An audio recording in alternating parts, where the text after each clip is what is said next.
संसार में श्री महाकाली का आविर्भाव हो चुका था और उनकी कृपा से पृथ्वी का निर्माण भी आरंभ हो चुका था, तो आपके द्वितीय महाविद्या रूप की आवश्यकता क्यों हुई? बस गणेश!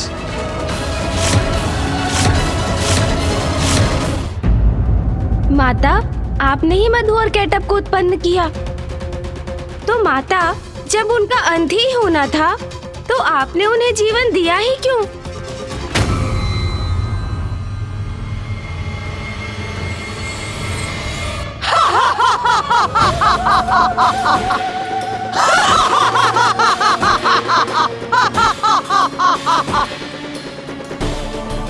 माता श्री महाकाली का यह ठास तो भयभीत करने वाला है।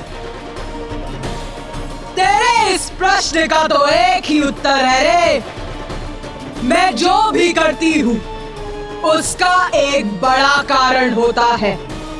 मधु और केटप का अंत इसीलिए होना था क्योंकि उनके अंत से एक नवीन आरंभ होना था। नवीन आरंभ? कैसा नवीन आरंभ?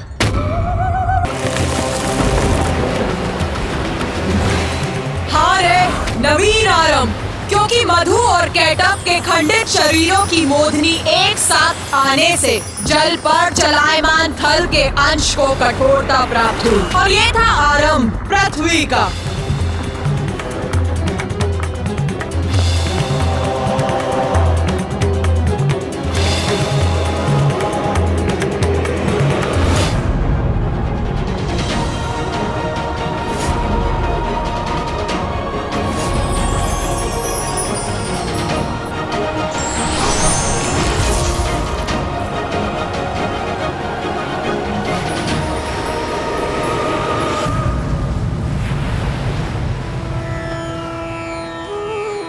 प्रणाम। आपका कोटि कोटि धन्यवाद नारायण। आपके ही कारण मधु और केटप के शरीर की मेदिनी से मेरी सतह कठोर हुई है। अब इस पे सृष्टि संभव हो सकेगी। देवी पृथ्वी, धन्यवाद मेरा नहीं, देवी महाकाली का कीजिए, जिनकी लीला से मधु और केटप उत्पन्न हुए और मैंने उनका अंत किया। मैं तो मात्र उनकी लीला में सहायक था। सृष्टि का पुनः निर्माण उन्हीं की लीला का परिणाम है।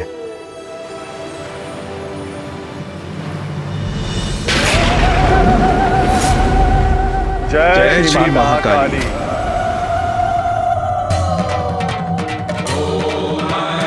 हम कृतार्थ हुए माता, आपकी अद्भुत लीला की और आपकी लीला के परिणाम स्वरूप सृष्टि के पुनर्निर्माण की कथा सुनकर। हाँ माँ, हम धन्य हुए। आपकी लीला की कथा सुनने का अवसर जो प्राप्त हुआ हमें, और उससे भी बड़ा सौभाग्य तो ये था कि ये कथा हमें साक्षात आपके श्रीमुख से सुनने का अवसर प्राप्त हुआ। अपनी ही लीला की कथा सुनाकर आपने हमें कृतार्थ कर दिया माता। किंतु हमें यह भी बताइए माता कि आपके देवी श्री महाकाली रूप की कृपा से हम भक्तों को कैसा सुफल प्राप्त होता है? मैं जब श्री महाकाली रूप में अवतरित होती हूँ तो उस समय महादेव महाकाल रूप में मेरे साथ होते हैं। मेरे इस रूप की आराधना से मेरे भक्तों को जीवन के सभी सुख और भोग के सभी साधन प्राप्त होते हैं और उनकी समस्त धर्मोचित मनोकामनाएं पूर्ण होती हैं और उनके जीवन के उपरांत उन्हें मोक्ष प्राप्त होता है। माँ प्रणाम, माँ श्री महाकाली। मशान कालिका काली, भद्रकाली कपालिनी, गुह्यकाली महाकाली, गुरुकुल्ला विरोधिनी, कालिका कालरात्रिश्च, महाकाली नितंबिनी, कालभैरव भार्या च, कुलवर्तम प्रकाशिनी, कामदा कामिनी कन्या, कमनीय स्वरूपिणी, कस्तूरी रस लिप्तांगी, कुंजरेश्वरगामिनी, ककार वर्ण सर्वांगी, कामिनी कामसुंदरी, कामार्ता कामरूपा च, कामधेनु कलावती, कांता कामस्वरूपा च, कामाया कुलकामिनी, कुलीना कुलवर्त्यंबा, दुर्गा दुर्गतिनाशिनी। मेरी प्रथम महाविद्या काली के रूप की कथा अनंत है, इसीलिए अब मैं उसे विराम देती हूँ और अपनी द्वितीय महाविद्या के विषय में बताती हूँ। द्वितीय महाविद्या माता? गणेश, अपने प्रश्नों पर थोड़ा नियंत्रण रखो। कदाचित माता क्रोधित हो रही हैं।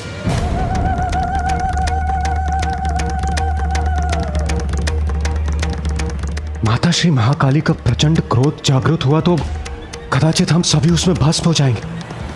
एक और प्रश्न पूछना चाहता है रे? तो पूछ, किंतु तुझसे यही अपेक्षा भी है, क्योंकि जब तक तू मेरा रहस्य जान नहीं जाता, तेरी जिज्ञासा कहाँ शांत होगी रे? पूछ, तेरे मन में क्या प्रश्न है? माता, आप तो अंतर्यामी है, सर्वज्ञाता है, तो मेरा प्रश्न भी आपसे छिपा कहाँ है माता? ज्ञात है मुझे, तेरा प्रश्न मुझे अवश्य ज्ञात है, किंतु यहाँ उपस्थित और किसी को नहीं, इसीलिए पूछ ले, पूछ। जो आज्ञा माता। माता, मैं ये समझने में असमर्थ हूँ कि जब संसार में श्री महाकाली का आविर्भाव हो चुका था और उनकी कृपा से पृथ्वी का निर्माण भी आरंभ हो चुका था, तो आपकी द्वितीय महाविद्या रूप की आवश्यकता क्यों हुई? इसमें समझने का जो भी है, मैं पूर्व में ही कह चुकी हूँ गणेश। महादेव के साथ मिलकर संसार के निर्माण, पालन और संहार का कार्य है मेरा, और अपने इन सभी कार्यों के संपादन के लिए मैं अपने 10 महाविद्या रूप प्रकट करती हूँ। मैंने अपने महाकाली रूप में मधु और केटप के शरीर से पृथ्वी के कठोर धरातल का निर्माण करवाया, किंतु उससे सृष्टि का सृजन पूर्ण नहीं हुआ था, क्योंकि जल और थल तो अब थे, किंतु और कुछ नहीं था। इसीलिए सृष्टि अभी भी और महादेव के अक्षोभ्य स्वरूप का प्राकट्य हुआ था। मां तारा और श्री अक्षोभ्य ही आदित्य सूर्य के सृजन का कारण थे। माता, मैं ये जानने के लिए भी उत्सुक हूँ कि आदित्य सूर्य की रचना आपने कैसे की? तो सुन, ध्यान से सुन।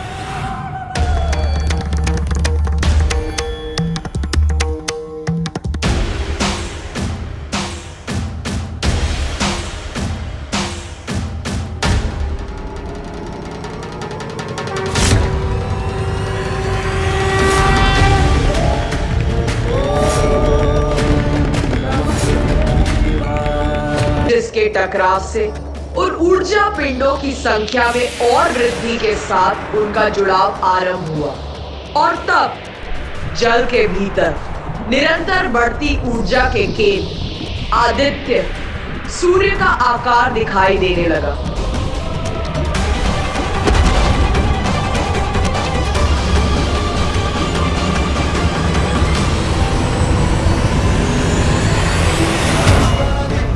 और फिर प्रभु अक्षोभ्य और देवी तारा की ऊर्जा से आदित्य सूर्य प्रस्तुत हुए।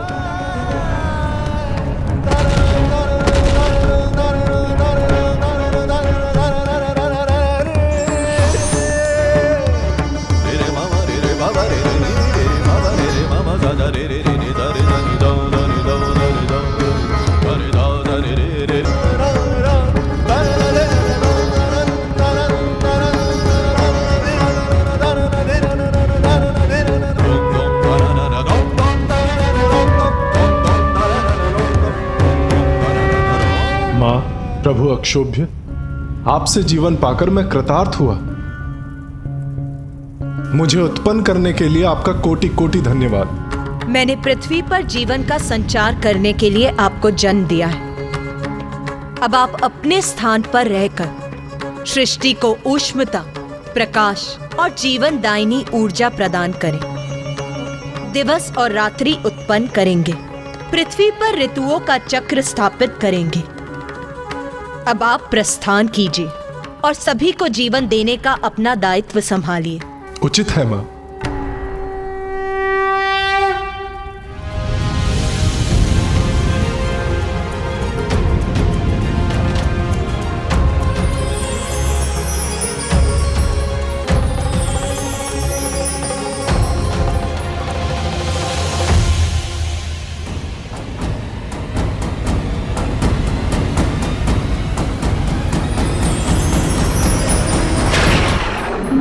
सूर्य देव से ही संसार में प्राण शक्ति उत्पन्न हुई, जिससे प्राणियों का जीवन आरंभ हुआ, और ये सभी आपकी ही लीला से संभव हो सका है माँ। उत्तम, अति उत्तम। ये प्रथम बार है गणेश जब तूने प्रश्न नहीं पूछा, स्वयं उत्तर दिया है रे। किंतु माँ, मेरे प्रश्न अभी समाप्त नहीं हुए। ज्ञात है मुझे, ज्ञात है। पूछ, पूछ रे। माता, हमें बताइए ना, आपकी द्वितीय महाविद्या स्वरूपनी देवी श्री तारा के नाम का क्या अर्थ है? क्या रहस्य है इसके पीछे माँ? तारा आदित्य सूर्य को उत्पन्न करने और उन्हें उनका दायित्व समझाने के बाद आपको उनके केंद्र में स्थित रहने की क्या आवश्यकता है? क्योंकि सूर्य की शक्ति का स्रोत मैं ही हूँ रे। माता, ये तो मेरा सौभाग्य है कि आपने अपनी कथा सुनाकर और अपने भव्य और दिव्य दर्शन देकर मुझे कृतार्थ कर दिया माता। वो भी ईश्वर पर ही होता है, इसलिए बार बार उन्हें विभिन्न रूप में आना पड़ता है।